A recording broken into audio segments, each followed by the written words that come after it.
welcome back to Beaglington-On-Sea, and in this episode I'll be looking at what I got in my stocking on Christmas morning.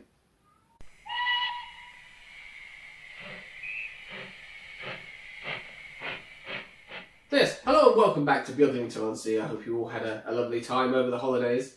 I am going to take this episode to look at what I've got that I got in my stocking on Christmas morning, and over the course of, I suppose, January, I'll be looking at the stuff that I got for Christmas, but I'm going to group them into like a few different lots and unbox them in several episodes so that, you know, there's something to watch over the whole of January, because, you know, it's a fairly depressing month.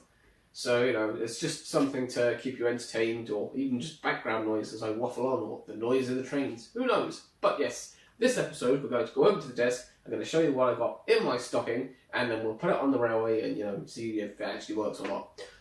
So, right now, I'm going to hand over to Alex at the desk. Yes.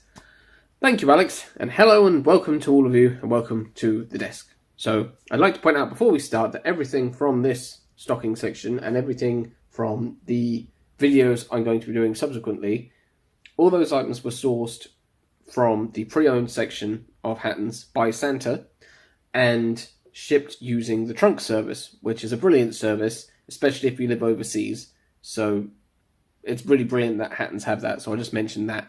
But now I'm going to take things sort of one at a time and just sort of see what I got. And so the first one is this, which is Oxford die-cast. It says Cubs on it. I don't know what that means. Is that some sort of children's range or something? I don't know. And it says a Model A, and it says made in Great Britain. And it has French fries on the side of it. It's very shiny, and obviously it has no glazing because it's just one of these sort of advertising vans. I think I have one or two of these as well. But it's a lovely colour, and I like the illustration. And I like French fries, the crisps, but you can't really get them here that much. But yeah, that's just sort of a neat thing that I can put on the layout every now and again. So that's quite cool. So I'll put that over there now, out of shot or focus or whatever. The next thing is this, which is a Triang, I think, Insel fish wagon. Made in Great Britain, it says on the bottom, but there is no telling whether it's Hornby or Triang, but I assume it's Triang, although it doesn't have open axle boxes, so it's obviously later than that. Plastic wheels on metal axles that are slightly rusty. But yeah, it's a lovely little addition to the flying kipper. And it's got a bit of, I don't know, it looks like someone spilt milk on it or something. Maybe it's glue, I'm not sure. But I'll have to see if I can clean that off at some point. But it's nice, it's got N6301 on that side. And yeah, all the transfers are lovely, they're still there. So it's actually in a really kind of quite good condition, because I have some of these that are in a fairly poor condition, but that's a nice little extra. And then the next thing I have is this, which some people might recognise, because I think it is in fact the coach from the Triang Old Smoky set from 1965, which came with a bogie luggage van which was green with red doors. But I saw this on Christmas morning, and I thought that's going to be brilliant for Thomas to have as the special coach from the Missing Coach episode. So I'm going to have to run that with him and Annie and Clarabelle today. And the roof is a bit dirty, so I'm going to try give that a bit of a clean up after this, and then put it on the railway, because I want to see how white I can get that back to. So but I won't bother too much about cleaning the rest of it, because it looks in alright condition. There's no open axle boxes though, so I don't have to worry about that. It has Triang made in England on the bottom, and it is quite dirty underneath. There's sort of dirt underneath these bits here, but never mind. So yeah, that's a nice coach, and it still rolls pretty well for its age. Getting on for 60 years old now, I'd say. And then the next thing we have to look at is something. Finally, I've got some actual scenery to add to Beaglington-On-Sea, because I get very lazy. I just like running trains and stuff. But it's these. Although they are a bit of a misnomer because they say Bristol on them. But they are in fact some old Triang There are 68, it says, but they're like station sort of boards or whatever, but on the platforms. And this small one also says 68 because they're from the same set. And there is 1 or 2 missing feet, but they still stand up, so that's alright. But yeah, I'm going to put those on the island platform to break it up a bit. And we'll just have to pretend for now that this is Beaglington. Maybe they borrowed them from Bristol. Maybe theirs got damaged or something. But yeah, they're nice. They're a little bit dirty as well, so they might get a clean at some point. But I'm just going to enjoy being able to put those on the station to make it look a bit more realistic. I need to get people for the station as well, and lots of other small detail bits. And there is a corner to fill over by the cliff that I'd like to put a lighthouse or something in. But I would like the Bachman-Thomas lighthouse, but that's quite expensive. But it's got like a working light and everything, so that'd be nice. So the next thing I've got is something that I've wanted for a very long time, and it's this Hornby 0F from the 1986-87 industrial freight set, and it's got William Mansfield and Co. written on it. And when I was a child, I used to go on eBay and I used to see these come up, and I used to be like, oh yeah, that's a lovely coloured livery anyways. So so I've got one at last. There is a bit of like weird paint damage just at the edge of the tank, but it's not too noticeable. Bit grimy inside the cab, but overall it looks like it's in pretty good condition. The wheels look fairly clean. Look like they've been run quite a bit though. But I have no idea whether it works, so here's hoping. The motor looks alright inside anyways, all looks quite clean in there. And the running board on these is obviously die cast and normally does tend to pick up a lot of dust, or they can do, if there's too much like grease that's got on them. I had one before that came new and it had like a greasiness on the running board, and it was covered in fluff then quite quickly afterwards. But no, this one looks to be in pretty good condition, so I'm hoping that it's not a dud, because I'd be upset with Santa if it was. And then, excuse me, the last thing is dangerous. It's a wagon full of warheads, apparently. This is the Trying Exploding freight car, and it was first introduced in 1962, but they made them all the way through the 60s, and it was in, I think, a train set with a Class 8 called the Defender. And Trying used to market these as saying, oh, you could get these missile trucks, and you could shoot the missile, and it would hit the thing and blow it up. And there's a little arm inside that flicks over, and that hits a cap. So you get a realistic bang and a bit of smoke, whatever. But I don't have any caps, unfortunately. But I'm going to see if I can set it off by it's got a lock, so you can actually lock the mechanism in place if you've already reset it, or you can leave it fired and just assemble it so it doesn't blow up on your railway.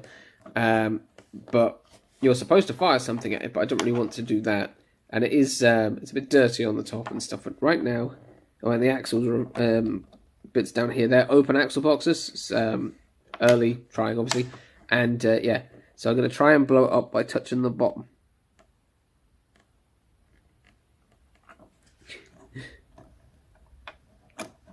Difficult enough to do it without holding on to the sides.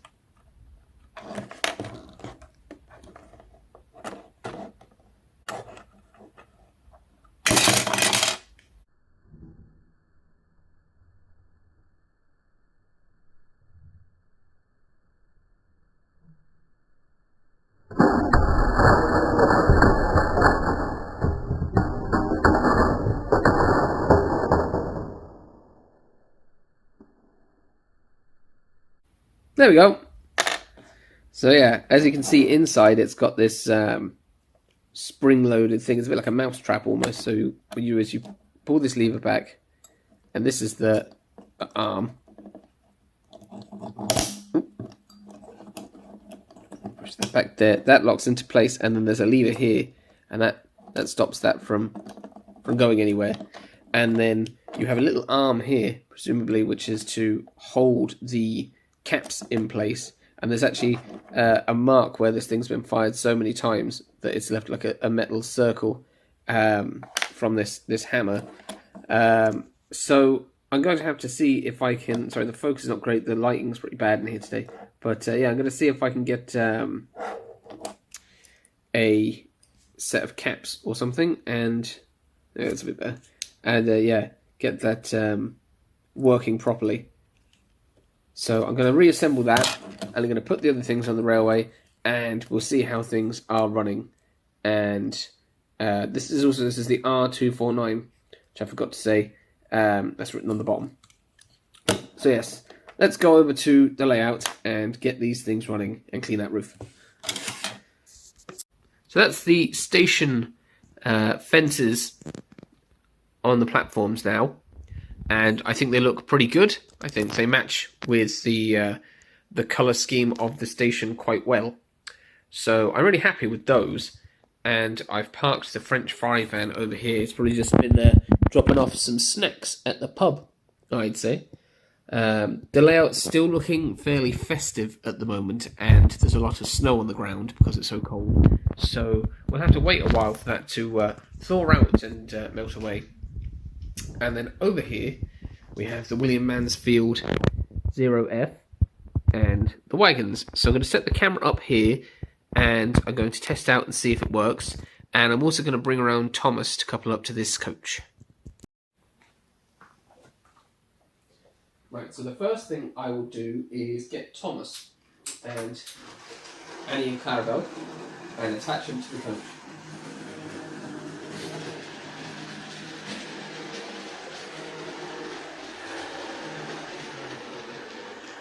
Now this is the special anniversary Thomas because I thought he'd look nice over New Year's, so that's why I'm using that one.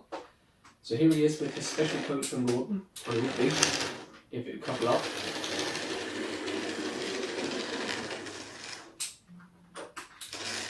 And there's an interesting thing about this coach. It's a bit hard to describe, but it has, it's not a brake coach, it's a short style Mark 1, so it's not even an accurate Mark 1, but it has these periscopes on the top because it's the roof off of a brake style coach, so it's a bit of a mishmash, this one. So Thomas will struggle a bit because it's a bit of a stiff coach to get going. But you know, there's not a lot of torque in the backman Thomas, so that's on its way. So now we can focus on William Mansfield and Co. Right, so this is the first time I'm going to try getting this to work. Fingers crossed. I haven't set in the wrong direction or something now. I'm using the old style Hornby controller with the red knob. It's an older Hornby model, so it should work well together. Okay, that's actually only on like the first bar of power, and it's going quite well. I'll let it come around now. This is on. That's 1/3 power. It's barely even now.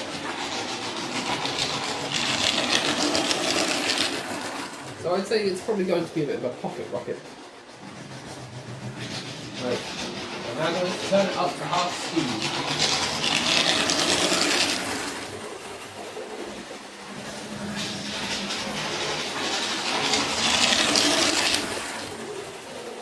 Right, so that's the half speed.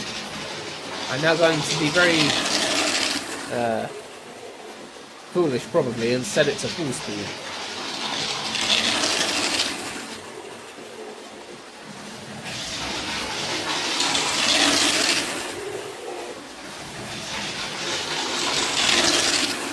So that's full speed on first radius. Oh dear, it's come off. Let's go see. Yes, well, it has derailed and flown off the track. Sadly, I didn't catch that on camera. But miraculously, the exploding wagon has stayed on the track and hasn't exploded. So that's good, I suppose. Right, I'm going to set up the camera at the front of the layout and sort out running some trains.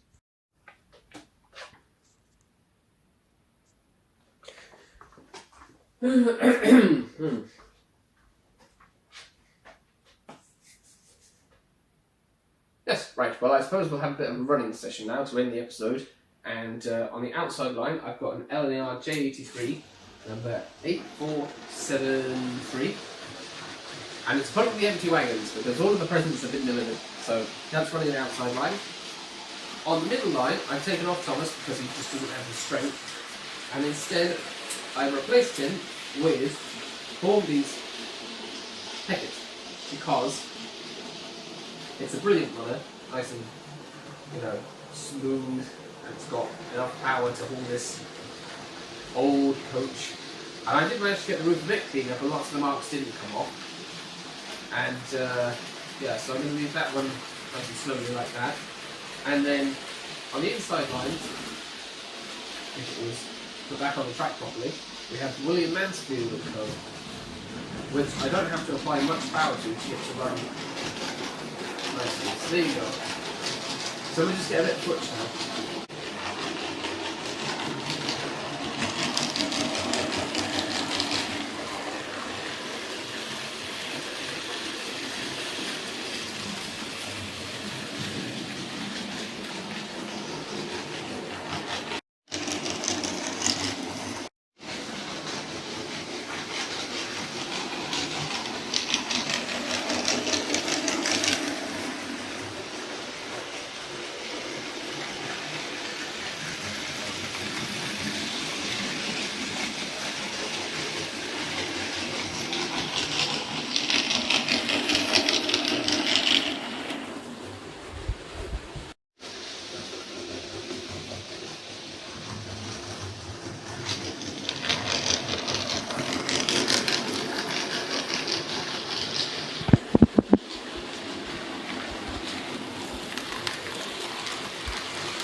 Okay, well, I suppose it's time I stop these trains now. So I'm going to stop William Mansfield in the station. It is dangerous low. And then I'm going to stop the J83. There you go, it's in the station. And we'll just wait for the Peckett to come round to the station so its passengers can get off the train. There we go. So that's what I got my stocking, and like I said, hopefully over January I'll have videos out of what I got for Christmas, and maybe a few other things. I've got one or two bits for Project Aldwin and some other ideas, so we'll see how that goes. But thank you very much for watching. Thank you for everyone who subscribed over the Christmas period and everyone who already subscribes. I'm on 96 or something now, like I'm nearly at 100 subscribers, so that's really great. And thank you to everyone for your continued watching of these videos. So for me, I guess what I can say is Happy New Year, and I'll see you in 2023. And don't forget that you can like, share, comment, subscribe, and there's the subscribe bubble thing and the usual playlist thing where you can find the other videos. So yeah, until next time, thank you very much for watching, and have a good one.